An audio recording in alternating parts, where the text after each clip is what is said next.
अब आप अपनी ये माया मत दीजिए। भगवान ने कहा नहीं नहीं केवट, ये माया नहीं है, केवट इस पर मेरा नाम अंकित है, ये जानकी जी का आशीर्वाद, इसे तुम ले लो। केवट रोने लगा। केवट कहता है कि प्रभु नाई से न नाई लेत, धोबी से न धोबी लेत। भगवान नाई से दूसरा नाई कभी पैसे नहीं लेगा, धोबी से भी दूसरा धोबी जल्दी पैसे नहीं लेता। तो भगवान हम दोनों का भी तो एक ही काम है, एक ही जाति वाले हैं, एक जाति वाले होकर क्या एक दूसरे से हम व्यापार करेंगे, पैसे लेंगे? इस बात पर तो लखनलाल इतने क्रोधित हो गए कि तरकस से सीधे बाण निकाले, खींचे बाण, अब मार डालूंगा, छोड़ूंगा नहीं इस केवट को, इस नौटंकीबाज केवट को तो मार ही डालूंगा। केवट ने कहा मार डालिए, मुझे ये भी भय नहीं है कि आप मार देंगे। अब भगवान हंस रहे, देखो लखन, तुम्हारी ये फुफकार से ये सारी धरती हिल जाती है, सभी भयाक्रांत हो जाते हैं। ये केवट न लोभी है, इसको लालच भी नहीं है, नहीं भय है। लालच होता तो उतराई ले लेता स्वर्ण मुद्रिका। ये तो मना कर रहा है और तुमसे डर भी नहीं रहा है, देखो तो सही, इसको किसी प्रकार का किसी से भय नहीं, तुमसे भी नहीं है। राम जी ने कहा अरे केवट, तू ऐसे लखन से बहस मत कर, नहीं तो एक आध बाण अगर छोड़ दिया तो तू संकट में आ जाएगा। तो केवट मुस्कुरा कर कहता है हे दयानाथ, इस समय मेरे ऊपर कोई संकट नहीं है। कैसे भैया? तो कहता है कि अगर आपके समक्ष में मरूंगा लखनलाल के बाणों से, तो मेरी घरवाली रोते रोते दौड़ते दौड़ते आएगी, पछाड़ खाकर गिर जाएगी और मेरी लाश से चिपक चिपक कर हाय हाय हाय हाय छाती पीट कर रोएगी और गांव वाले आके आपको घेर लेंगे, किसने मारा किसने मारा, इस निष्कपट निर्विकार केवट को, निर्लोभी केवट को किसने मारा। और फिर 13 दिन तक आप जान नहीं पाएंगे, मेरी लाश को, अर्थी को भी कंधा देना पड़ेगा, शमशान तक ले जाना पड़ेगा और 13वीं तक इसी गांव में रुकना पड़ेगा। अब लखन भैया सोचे हे भगवान, इस केवट से अगर हमने पंगा लिया तो ये तो महान संकट में डाल देगा। अरे ये तो बहुत बड़ा झंझट है, हमको जल्दी है कि तुरंत गंगा पार करके जाना है और ये 13 दिन की बात करता। छोड़ो छोड़ो, अब इसको मारने का कोई मतलब नहीं बनता, छोड़ दो इसे। लेकिन राम जी ने एक बात पूछी कि केवट तूने कहा हम दोनों एक जाति के हैं, ये बात तू कैसे कह सकता है? तो केवट कहता है कि प्रभु बात तो मैं सही ही बोल रहा हूँ। देखिए प्रभु, मैं फुटकर का दुकानदार हूँ, छोटी दुकान है मेरी, मैं फुटकर का दुकानदार हूँ और आप थोक के व्यापारी हैं। मैं एक नदी पार करता हूँ और आप जहां सागर में सारी नदियां आके मिल जाती हैं, ऐसे भव सागर से आप सभी जीवों को पार लगाते हैं। मैं नदी पार करता हूं और आप इस संसार रूपी भव सागर से पार करते हैं। तो पार करने वाला तो केवट ही कहलाता है, चाहे नदी से पार करे चाहे भव से पार करे, काम तो पार करने का हो रहा है, इसलिए आप भी केवट हुए प्रभु। मैं एक छोटा केवट हूँ और आप बड़े केवट हैं, तो हुए ना एक ही जाति के, इसीलिए हम दोनों का तो संबंध हो गया। और जहाँ संबंध हो, जहाँ एक जाति हो, वहां उतराई नहीं ली जाती। भगवान के चरणों में रोने लगा है केवट। बंधु, भगवान का यही स्वभाव ही भगवान को भगवान बनाता है। कैसे? कृपा करने का। भगवान कृपा करने का बहाना ढूंढते हैं कि एक बार कोई शुद्ध भाव से कृपा को पाने के लिए अपनी झोली तो आगे बढ़ाए, और जैसे ही झोली आगे बढ़ाता है भगवान कृपा बरसा देते हैं। सुंदर पंक्तियां हैं, सुंदर भाव बिंदु जी का, पूज्य भक्त महान भक्त श्री बिंदु जी का भाव। वे क्या कह रहे हैं भगवान को? कृपा की न होती जो आदत तुम्हारी, कृपा की न होती जो आदत तुम्हारी, कृपा की न होती जो आदत तुम्हारी, तो सुनी ही रहती अदालत तुम्हारी, कृपा की न होती जो आदत तुम्हारी, कृपा की न होती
दीनों के दिल में जगह तुम न पाते, तो किस दिल में होती हिफाजत तुम्हारी, तो किस दिल में होती हिफाजत तुम्हारी, तो सुनी ही रहती अदालत तुम्हारी, कृपा की न होती जो आदत तुम्हारी।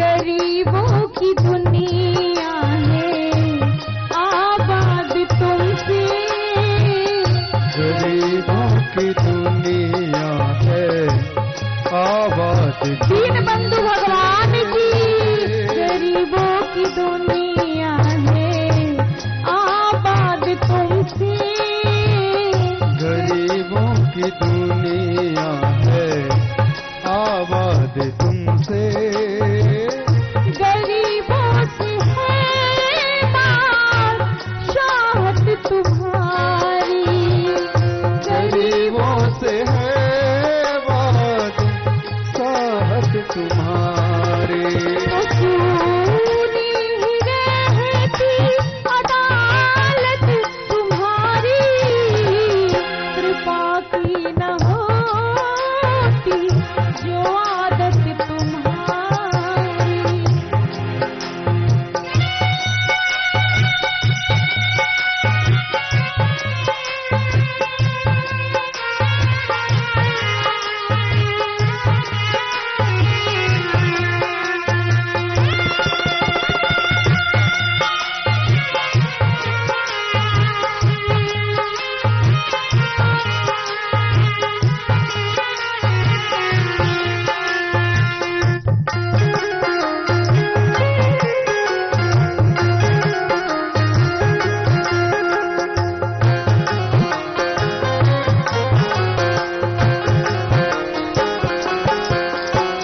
न तुम होते हाकिम न हम होते मुल्जिम, न तुम होते हाकिम न हम होते मुल्जिम, न तुम होते हाकिम न हम होते मुल्जिम, न तुम होते हाकिम न हम होते मुल्जिम, तो किस दिल में होती इबादत तुम्हारी, तो किस दिल में होती इबादत तुम्हारी, तो सुनी ही रहती अदालत तुम्हारी, कृपा की न होती जो आदत तुम्हारी, कृपा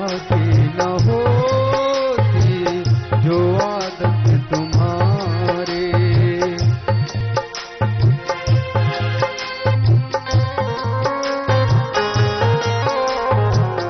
कृपा की न होती जो आदत तुम्हारी, कृपा की न होती जो आदत तुम्हारी, कृपा की न होती जो आदत तुम्हारी।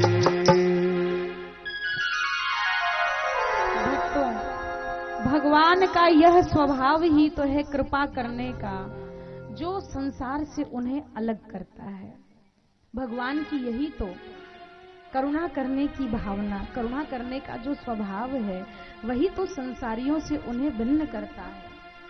संसारी सदा स्वार्थ और लोभ के वशीभूत ही आपसे जुड़ते हैं, लेकिन भगवान सिर्फ और सिर्फ जीव का कल्याण करने के लिए। जीव चाहे भगवान को भूल भी जाए, लेकिन भगवान जीव को कभी नहीं भूलते। संकट में जो साथ छोड़ दे वह संसारी, और संकट में जो बाह पकड़ ले वह है अवतारी भगवान। बंधुओं, भगवान रामचंद्र जी को, जानकी मैया को, लखन भैया को केवट ने प्रणाम करके प्रार्थना किया कि प्रभु फिर आप इस गरीब की नौका में कभी बैठेंगे। भगवान ने कहा हाँ केवट, 14 वर्ष के बाद जब हम लौटेंगे वनवास पूर्ण करके तो आएंगे। और केवट 14 वर्ष तक इसी घाट पर प्रभु के लौटने की प्रतीक्षा में गंगा जी के किनारे बैठ जाता है। रोज प्रभु की राह देखता है, आज मेरे प्रभु आएंगे, आज मेरे प्रभु आएंगे, आज कहीं अवधि पूरी तो नहीं हो गई। प्रभु की राह देखता है केवट। भक्तों, भगवान प्रयाग पहुंचे और प्रयाग में भगवान आकर संगम में स्नान करते हैं। तीर्थराज प्रयागराज में आके हमारे प्रभु श्री राम संगम में डुबकी लगाते हैं। संगम में स्नान करने के बाद भगवान अक्षय वट की पूजा करते हैं। प्रयाग की महिमा कौन नहीं जानता। एक बार प्रेम से बोलिए प्रयागराज की जय हो। तीर्थों का राजा प्रयागराज। और प्रयाग नाम क्यों पड़ा? क्योंकि सृष्टि से पूर्व ही ब्रह्मा जी ने यहां पर यज्ञ किया प्रयाग में, इसीलिए यज्ञ की बहुलता के कारण बहुत सारे यज्ञ होते थे, आज भी होते हैं। तो यज्ञ की बहुलता के कारण हमारे तीर्थराज प्रयागराज का नाम सारे संसार में, विश्व में सब जानते हैं। और प्रतिवर्ष माघ मेले का आयोजन होता है और 6 वर्ष में अर्ध कुंभ, 12 वर्ष में कुंभ मेले का भव्य आयोजन होता है। और अभी अभी तो अर्ध कुंभ गया, कितना भव्य सुंदर मेले का आयोजन। ऐसे ऐसे संत जो कंदराओं में कई कई वर्षों तक बैठे रहते, बाहर नहीं निकलते, वे संत ऋषि तपस्वी विरक्त मुनि भी जब प्रयाग में कुंभ मेले का आयोजन होता है, कुंभ लगता है, वे सब चलकर प्रयागराज में संगम में डुबकी लगाने आते हैं। और देश के विभिन्न क्षेत्रों से, देश के कोने कोने से श्रद्धालु भक्त आकर वहां तंबू में रहकर कल्पवास करते हैं। ये शरीर की तपस्या है, साधना है। 1 महीने तक सर्दियों में कपड़ों से बने पांडाल में, टेंट में रहना, कभी आंधी आ रही, कभी तूफान आ रहा है, कभी वर्षा हो रही है, सारा सामान भीग रहा है, और धरती में, उसी बालुका में, रेती में गद्दा बिछोने की तरह उसी में लेट जाते हैं। ये तपस्या नहीं तो क्या है? सुबह सुबह ब्रह्म मुहूर्त में उठकर गंगा में स्नान कर लेना, माला करते रहना, एक समय अन्न प्रसाद धारण कर, जो भी प्रसाद बनाया उसको प्रेम पूर्वक पाना, जगह जगह कथा पांडालों में जाकर कथा श्रवण करना, ये तपस्या है। और इसी तपस्या को करने के लिए देश के विभिन्न क्षेत्रों से, दूर दूर से भक्त आते हैं प्रयाग में। को कही सकई प्रयाग प्रभाऊ, कलुष पुंज कुंजर मृगराऊ। को कही सकई प्रयाग प्रभाऊ, कलुष पुंज कुंजर मृगराऊ। कही सिया लख नहीं लखई सुनाई, कही सिया लख नहीं सकई सुनाई। श्री मुख तीरथ राज बढ़ाई, श्री मुख तीरथ राज बढ़ाई। जय सिया राम, जय जय जय सिया राम, जय सिया राम, जय गाइए, सभी गाइए, जय हो जय सिया राम, जय जय जय सिया राम, जय सिया राम, जय जय जय सिया राम। जय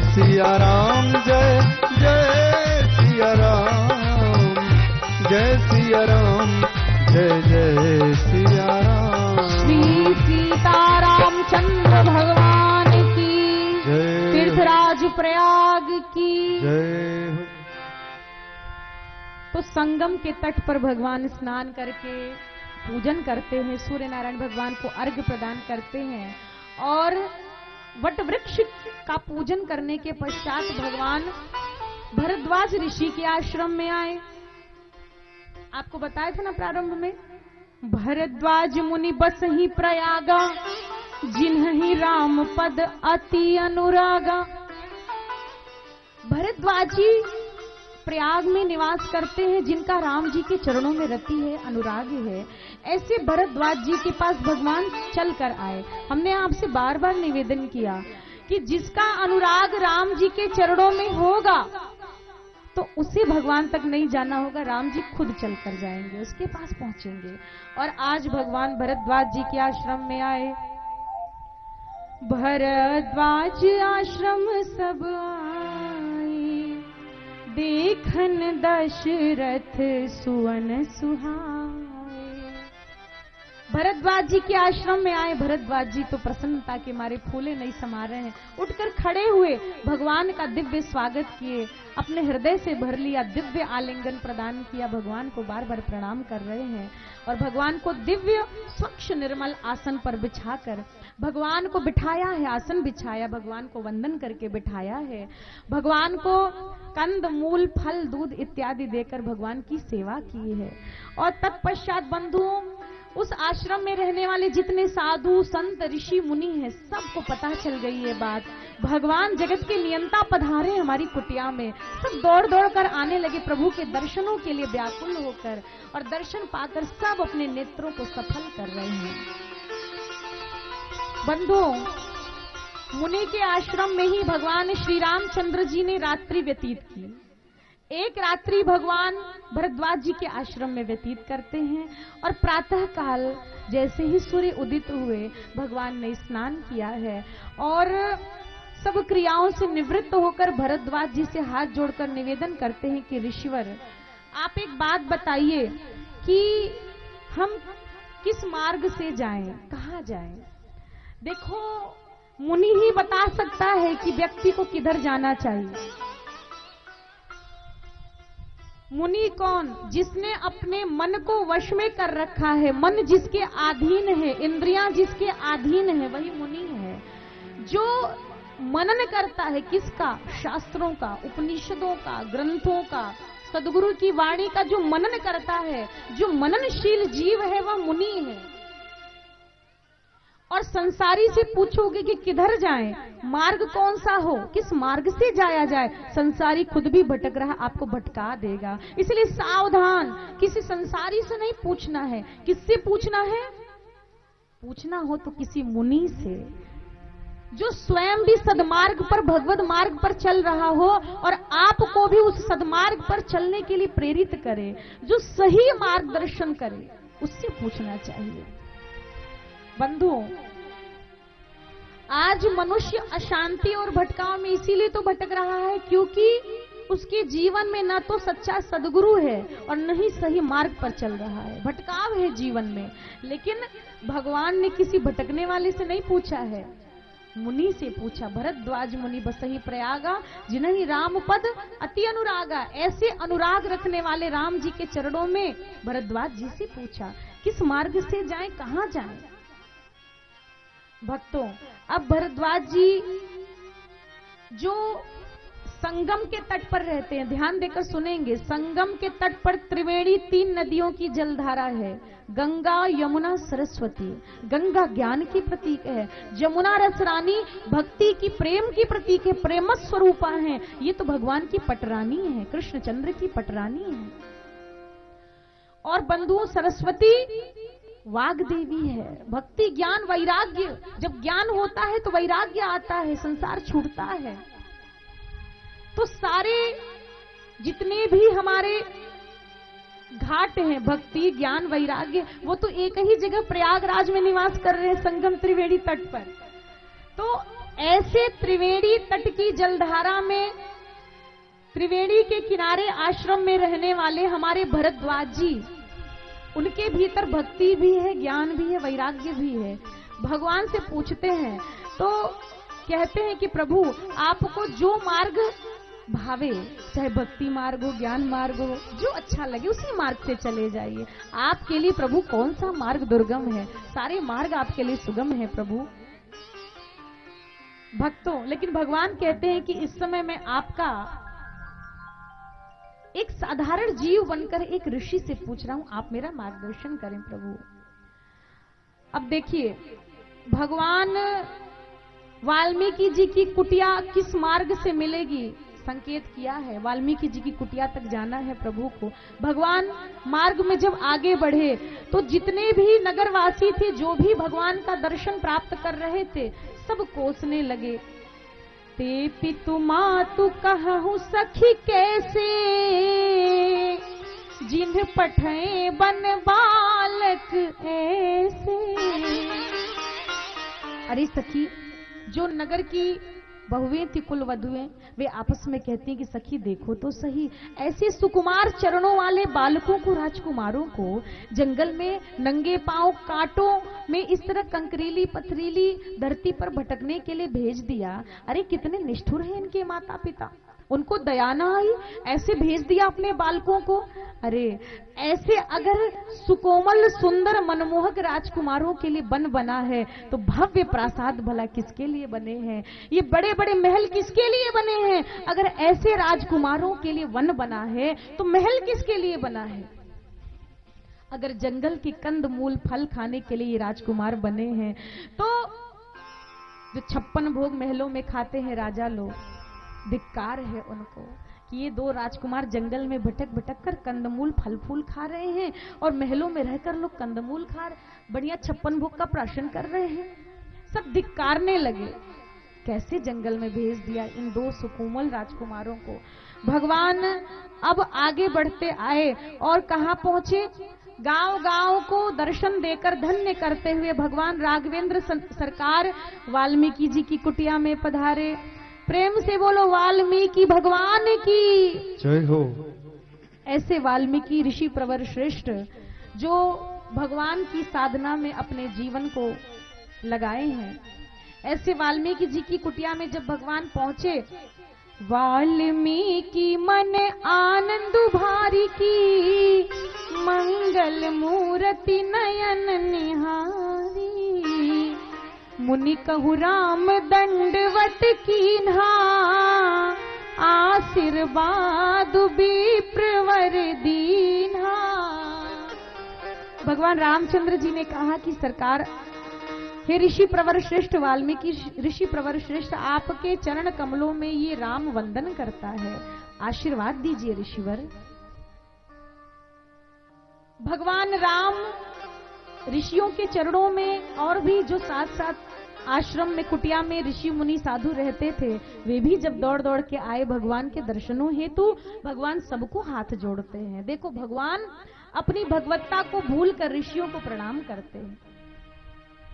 अब भगवान का दर्शन पाकर, भगवान की सांवली सलोनी मूरत को निहार निहार कर वाल्मीकि जी बार बार गदगद हो रहे हैं और कहते हैं कि राम, मैं आपको जानता हूं, मैं आपको जानता हूं कि आप कौन हैं।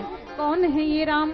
सुनिए, राम स्वरूप तुम्हार वचन अगोचर बुद्धि पर, अविगत अकथ अपार नेत नेत नित निगम कह। आज वाल्मीकि जी कह रहे हैं कि राघव तुम्हारा स्वरूप विदित है, मुझे पता है कि राघव आपका स्वरूप क्या है राम का स्वरूप। प्रभु, आप तो ऐसे ब्रह्म हैं जो बुद्धि की समझ से परे हैं, बुद्धि नहीं पहुंच सकती, ये इंद्रियां नहीं पहुंच सकती प्रभु आप तक, ये वाणी आपके विषय में बोल नहीं सकती। कितनी भी बढ़िया सुंदर वाणी हो, आपके विषय में नहीं बोल सकती। कोई सोचे कि लेखनी से लिखकर ब्रह्म को व्यक्त कर दें, तो ब्रह्म को व्यक्त करना किसी लेखनी के वश की बात नहीं है, लेखनी भी हार जाती है। कहां तक कहें, वेद भी ना इति कहकर लौट जाते, कहते कि हम क्या कहें, ऐसे ब्रह्म के विषय में हम क्या कहें।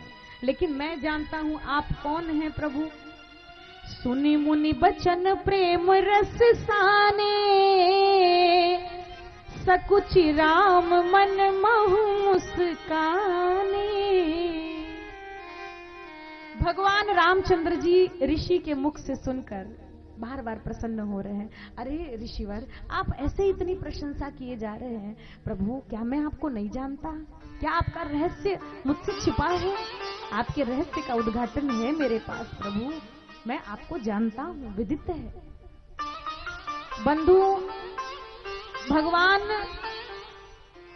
रामचंद्र जी जब वाल्मीकि जी के पास आए हैं, उनसे भी यही निवेदन करते हैं कि हम 14 वर्ष के लिए वन में निवास करेंगे, किसी नगर में या गांव में हमें नहीं निवास करना, कृपया आप हमें बताएं कि हम किस मार्ग से जाएं। तो वाल्मीकि जी ने प्रभु को रहने के लिए स्थान बताया। भगवान ने पूछा कहाँ रहें, कहाँ निवास करें? तो वाल्मीकि जी कहते हैं कि प्रभु आपको रहने के लिए स्थान की कमी है क्या? अरे प्रभु, 5 कर्मेंद्रियां और 5 ज्ञानेंद्रियां और उसके बाद अंतःकरण चतुष्टय अर्थात मन बुद्धि चित्त अहंकार। प्रभु इतने सारे ये जो 14 सोपान हैं, ये आपके रहने का स्थान ही तो है। आप मन में रहिए, आप बुद्धि में रहिए, चित्त में रहिए प्रभु, हर जगह आपको ही तो रहना है, ये आपका स्थान है। कर्मेंद्रियों में आप बसे ठाकुर, ज्ञानेंद्रियों में आप बसे, और अंतःकरण चतुष्टय है उसमें भी आप बसे। हे नाथ, हे राम, आपके सिवाय संसार में कौन है जो रहने के योग्य है? आप ही इस अंतरात्मा में बसे हैं प्रभु। भगवान मुस्कुराए जा रहे हैं, मुस्कुराए जा रहे हैं। साधन धाम मोक्ष कर द्वारा, आज मोक्ष प्रदान करने वाले ठाकुर जी वाल्मीकि जी की कुटिया में हैं। अब गोस्वामी जी लिख रहे हैं, क्या वाल्मीकि जी घोषित कर रहे हैं और गोस्वामी जी लिख रहे हैं, जिनके श्रवण समुद्र समाना, कथा तुम्हारी सुभग सरिनाना, रामचरित जेहि सुनत अघाही, रस विशेष जाना तिन्ह नाही। क्या कहा? जिनके कान समुद्र के समान विशाल हैं, अर्थात जो कथा सुनने से अघाते नहीं हैं, वे ही जीव भाग्यशाली हैं। उन्हीं के